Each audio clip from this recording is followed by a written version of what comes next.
केंद्रीय राज्य मंत्री अजय टम्टा रविवार को जबलपुर पहुंचे, जहां पर उन्होंने केंद्रीय बजट को लेकर पत्रकारों से चर्चा की। इस दौरान उन्होंने कहा कि यह बजट 2026-27 इतिहास में उस बजट के रूप में याद किया जाएगा जिसने विकसित भारत के संकल्प को ठोस आधार दिया। यह इस शताब्दी के दूसरे क्वार्टर का पहला बजट है और वित्त मंत्री निर्मला सीतारमण लगातार 9वीं बार संसद में बजट प्रस्तुत कर रही हैं। ये अपने आप में एक गौरव पल के रूप में भारत के संसदीय इतिहास में दर्ज हुआ है। इसके साथ ही उन्होंने कहा कि केंद्रीय बजट 2026 हर नागरिक के सपनों, आकांक्षाओं और भविष्य की मजबूत नींव रखने वाला बजट है। ये बजट गरीब, किसान, युवा, महिला, मध्यम वर्ग और उद्यमी सशक्तिकरण की स्पष्ट दिशा दिखाता है। यह बजट युवाओं के सपनों को उड़ान देने वाला है, किसानों के विश्वास को मजबूत करने वाला है, महिलाओं को आत्मनिर्भर बनाने की दिशा में निर्णायक है, जिसमें मध्यम व गरीब वर्ग को सशक्त करने की सोच को आगे बढ़ाता है। इधर बीजेपी कार्यालय में हुई पत्रकार वार्ता में मध्य प्रदेश के लोक निर्माण मंत्री राकेश सिंह भी मौजूद रहे। आपने जबलपुर की बात कही है तो मैं इतना कह सकता हूं कि ये बजट जो अपने आप में है ये ऐतिहासिक बजट है और ये बजट देश के युवा, महिला शक्ति और आने वाले 2047 के विजन को स्वरूप मानते हुए बजट का प्रोविजन किया है।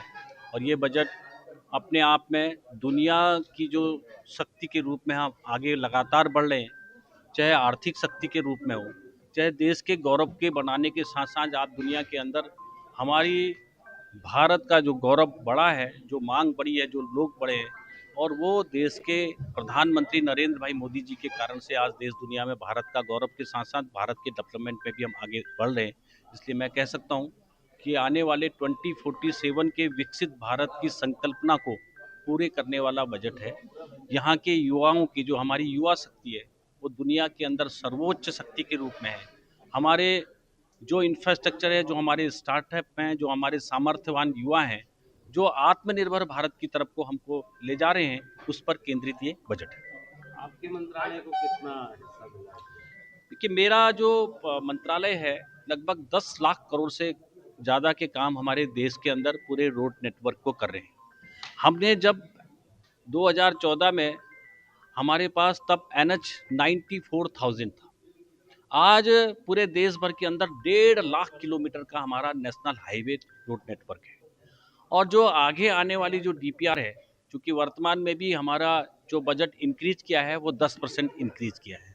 बाकी के हमारे काम लगातार चलते हैं, क्योंकि रोड का काम जब चलता है तो वो 3 साल 4 साल के लिए चलता ही चलता है।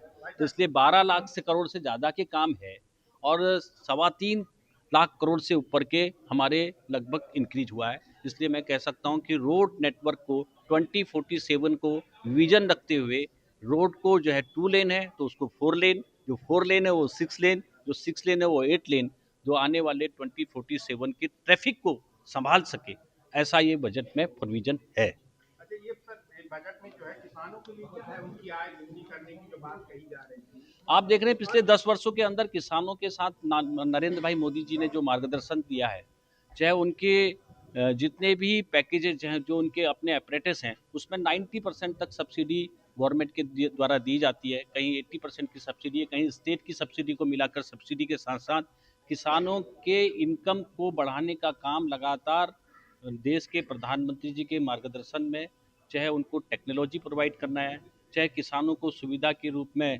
6,000 रुपये का वार्षिक सहयोग राशि है जिससे कि वो अपना सहयोग कर सके, उसको एक अच्छा मूल्यवर्धन बाजार मिल सके।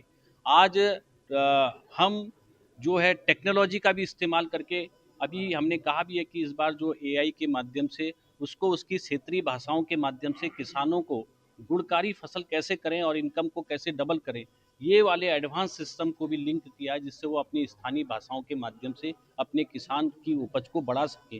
बाकी सारी सब्सिडियों के माध्यम से भी उसको हर तरह से किसान को प्रमोशन करने का काम केंद्र सरकार के द्वारा किया जा रहा है।